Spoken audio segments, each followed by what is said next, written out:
안녕하십니까. UN 미래포럼의 박영숙 대표입니다. 제가 일자리 혁명 2030이라는 신간을 내놨습니다. 그 이유는 미래사회가 빛의 속도로 변하고 거대한 물결, 쓰나미가 다가오는데 가장 크게 변하는 것이 일자리입니다.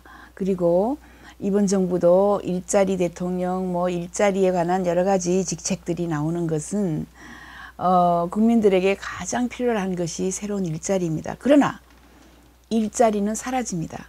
그 원칙은 변할 수가 없어요. 왜냐하면 옛날에 하루 종일 논밭에 나가서 일하던 사람들이 요즘에는 하루 종일 일하지 않아요. 그리고 컴퓨터로 대신하고 가장 많은 또는 가장 부상하는 일자리는 인공지능입니다. 모든 사람들이 이제 컴퓨터 전공해 하다가 인공지능 전공해 이렇게 가거든요. 그래서 인공지능, 두 번째로 바이오 메디슨입니다. 수명 연장, 오래 살고 싶어요 사람들이. 그쪽 분야에 굉장히 많은 일자리가 나오고요. 세 번째는 에너지 환경입니다. 에너지 없이 되는 것이 없어요. 그래서 태양광 쪽으로 또는 청정 에너지 쪽으로 일자리가 많이 나오고, 그 다음에 우리가 흔히 이야기하는 융합복합, 융복합 이런 기술들이 자율주행차, 드론, 가상현실, AR, VR 이런 것들이 아주 부상하는 일자리라고 보면 됩니다.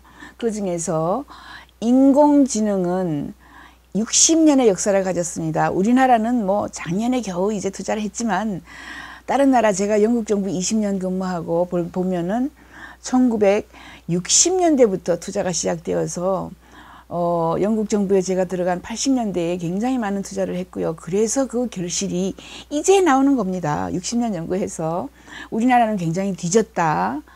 그리고 빨리 따라가야 한다. 이런 생각을 하는 거죠.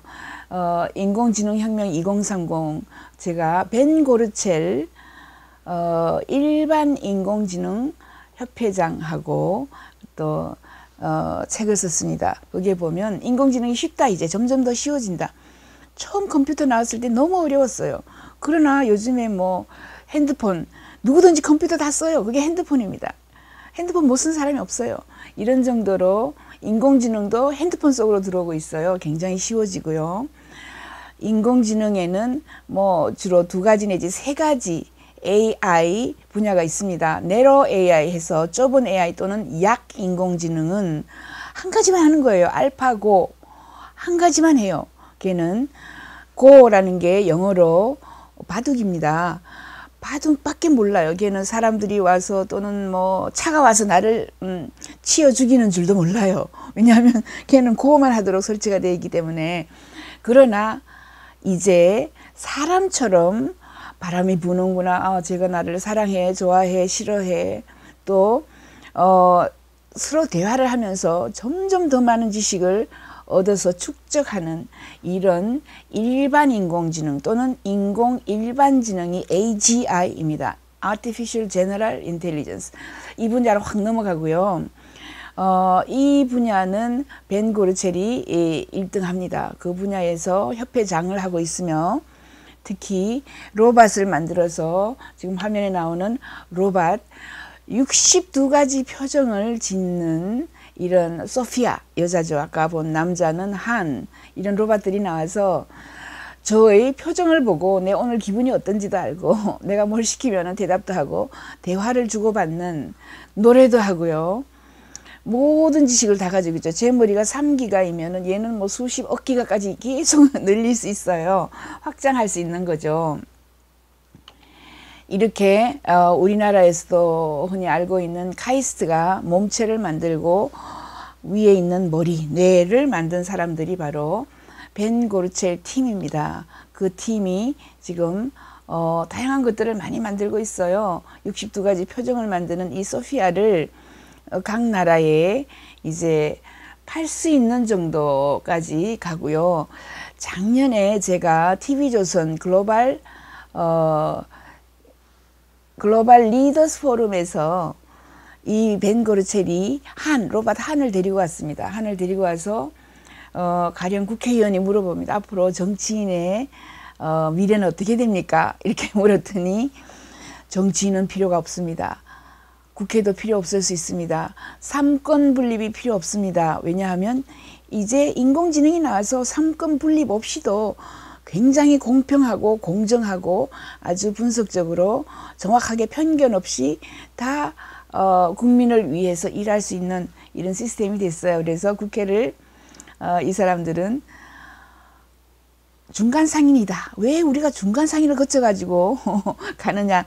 직접 민주주의 직접 하자. 왜냐하면 모바일도 있고 뭐 다른 것이 다 있어요. 이제 이런 시대로 변하는 이런 상황으로 가고 있다라고 보시면 되고요.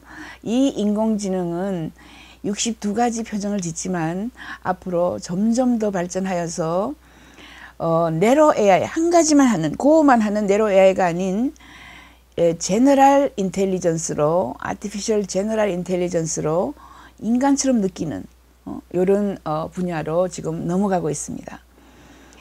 그리고 이제 우리가 영화로 봤던 모든 것을 다 하는 것을 슈퍼 AI라고 합니다. 아주 뭐 그것은 뭐 전 세계를 그죠 뭐 장악할 수도 있고 뭐 이렇게 얘기하지만 모든 것을 다 할 수 있는 이런 슈퍼 인공지능까지 가기는 아직까지 시간이 좀 있다라고 본다면 우리가 집중해야 할 분야는 이제 일반 인공지능 또는 일반지능 쪽으로 많은 일자리도 있고 많은 노력도 해야 되고 만약에 인간처럼 얘들이 똑똑해서 인간을 대신한다면 우리가 그렇게 열심히 공부할 필요도 없고요. 얘한테 공부를 시키고 열심히 일할 필요도 없고 얘한테 일을 시키고 그리고 세금을 인공지능에게 물리면 되는 거예요. 우리가 일자리를 빼앗겨도 아무런 문제가 없습니다.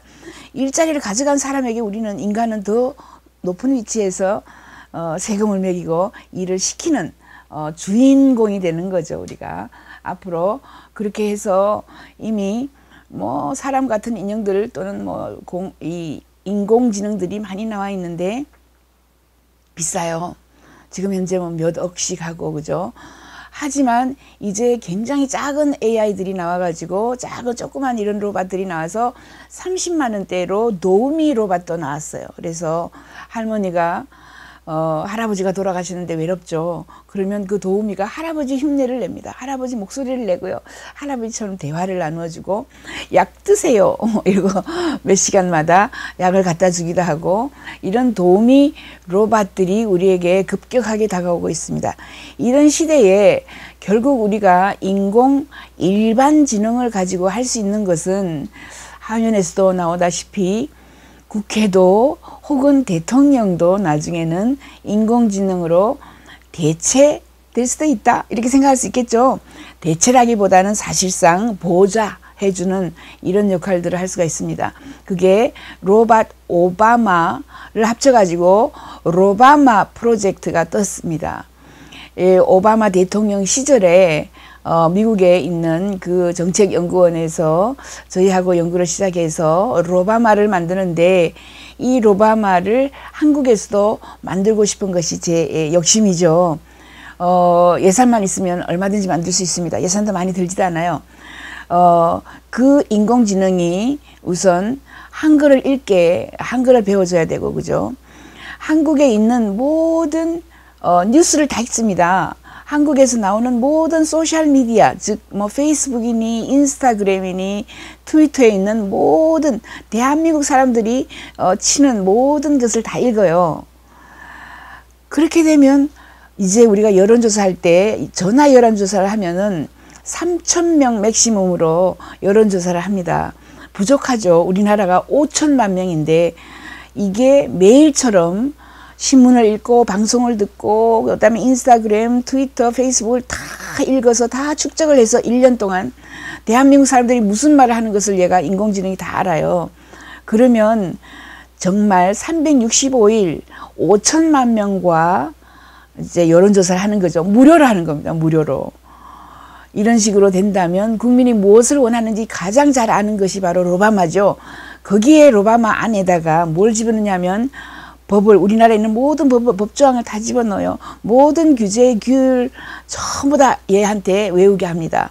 얘가 다 알게 돼요. 그리고 정말 뭐 중요한 정책들이라든가 데이터, 모든 데이터를 다 넣어서 거기에다가 이제 규칙을 정해줍니다. 이것을 가지고 우리는 theories라 그래요. theory, 이론을 집어넣어서 A 플러스 B는 C, 고로 뭐 어떻게 된다라고 이 논리만 집어넣어주면 얘가 그 논리대로 사고를 하는 거예요.